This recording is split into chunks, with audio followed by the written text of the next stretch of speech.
सीधा चलता हूं तहसीन पूनावाला के पास। तहसीन पूनावाला जी, मुझे बताइए एक बात, कांग्रेस पार्टी ने शाहीन बाग का समर्थन किया, कांग्रेस पार्टी पालघर के मुद्दे पर खामोश है, कांग्रेस पार्टी ने आज तक ये नहीं कहा कि मौलाना साहब इतनी बड़ी गलती करके कहां छुपे हुए हैं, बल्कि कांग्रेस पार्टी ने कहा कि Bharatiya Janata party communal virus फैला रही है।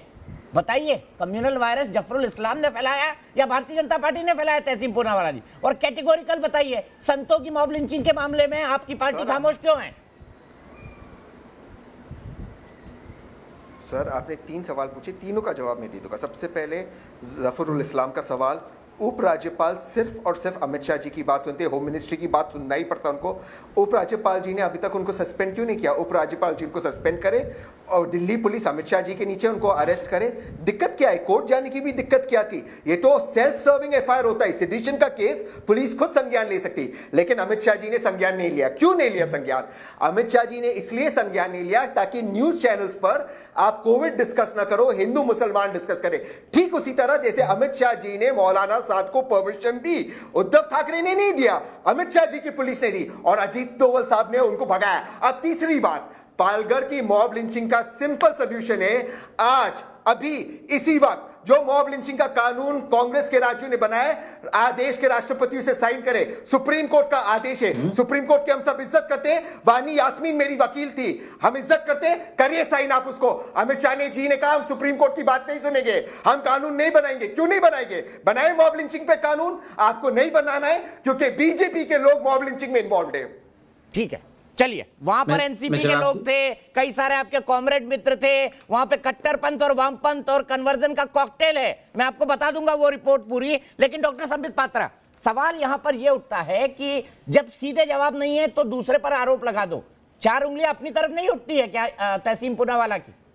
नहीं, आज देखिए, मेरे अच्छे मित्र हैं तहसीन जी, मैं बहुत पहले से इनके साथ डिबेट करता हूँ, अच्छे व्यक्ति हैं और बहुत पढ़े लिखे व्यक्ति हैं, पीआईएल इत्यादि भी करते हैं।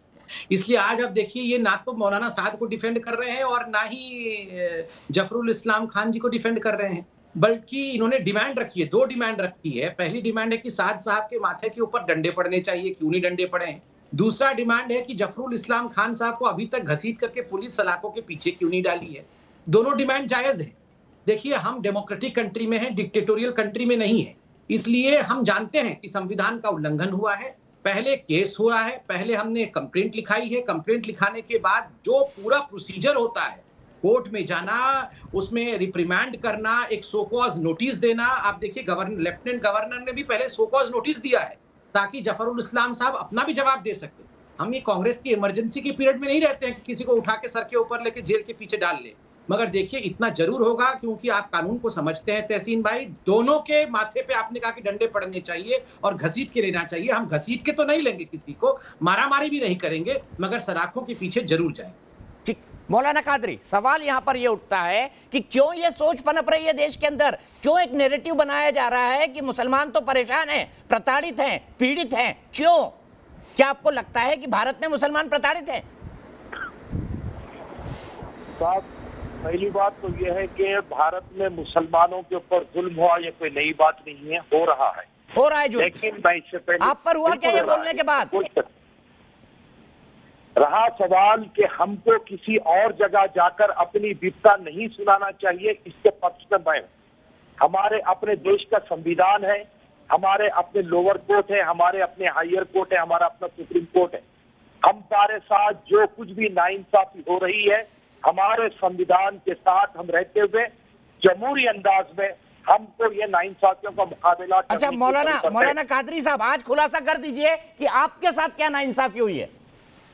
टीवी पर बैठे हैं, नेशनल टेलीविजन पर बात कर रहे हैं, अपना मत रख रहे हैं, आपके साथ क्या नाइंसाफी हुई? अपनी केस स्टडी बता दीजिए मुझे। नाइंसाफी हुई है, सबसे पहली नाइंसाफी ये हुई है कि हमारे साथ कंटिन्यूअसली लिंचिंग होती गई, लेकिन आज तक लिंचिंग पे कोई कानून नहीं बनाया गया।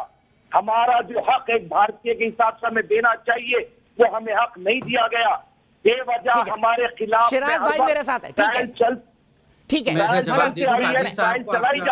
डॉक्टर पात्रा एक मिनट, मैं शिराज भाई के पास जाऊंगा। शिराज भाई भी एक सुप्रीम कोर्ट के जाने माने वकील हैं, इस्लामिक स्कॉलर है। बता दीजिए शिराज भाई, प्रताड़ना आपकी हो रही है, कितने परेशान है, कितने हैरान है आप? अब किस देश को लिखेंगे? कुवैत को लिखेंगे, ओमान को लिखेंगे, सऊदी अरब को लिखेंगे? बताइए। भारत जैसे देश में दीपक जी, दीपक जी, भारत जैसे देश में अगर मैं पैदा हुआ हूं शिराज कुरैशी, तो मैं इसमें अल्लाह का लाख लाख शुक्र अदा करता हूं कि मुझे भारत में पैदा किया, सीरिया में पैदा नहीं किया। मौलाना साहब को मैं बता दूं कि अगर आप सीरिया में पैदा हो जाते तो पता लग जाता कि आपके साथ कितनी नाइंसाफी हो रही है। दूसरी बात, एक मैं हम भारत में है तो भारत की बात करेंगे, दूसरे देशों से हमें मतलब नहीं है। वो उस परंपरा के हैं जिस परंपरा में दाऊद इब्राहिम है। ये ध्यान में रख लीजिए, दाऊद इब्राहिम जिस तरह से पाकिस्तान की शरण में छुपा बैठा हुआ है, उसी तरह से ये शरण मांग रहे हैं उन देशों की, कुवैत जैसे देशों की, जो भारत से खुद शरण मांगता है। और वो देश ऐसे हैं जहां पे भारतीय मजदूरों को जब गुलाम बना के रख लिया जाता है, उनको बंधक बना के रख लिया जाता है, उनके पासपोर्ट रख लिए जाते हैं, तो भारत के विदेश मंत्री और भारत की सरकार उनको छुड़ा के लेके आती है।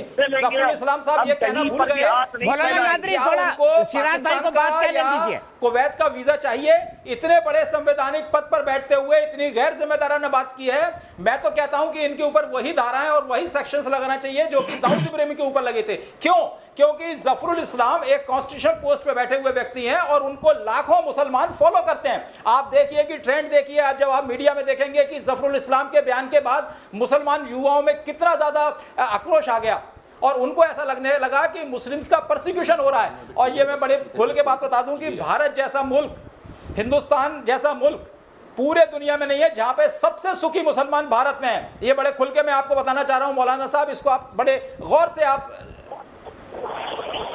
इसको नोट कर लीजिए। भारत में रहकर जितनी आप बदतमीजी कर सकते हैं ना, जितनी आप बदतमीजी कर सकते हैं, जितने शाहीन बाग आप खड़े कर सकते हैं, आप पाकिस्तान में शाहीन बाग बना के दीजिए। अरे पाकिस्तान छोड़िए, आप सऊदी अरब में अगर आप शाहीन बाग जैसी हरकत कर देते तो अभी आप तो या तो आपके हाथ काट दिए जाते या गर्दन काट दी जाती है।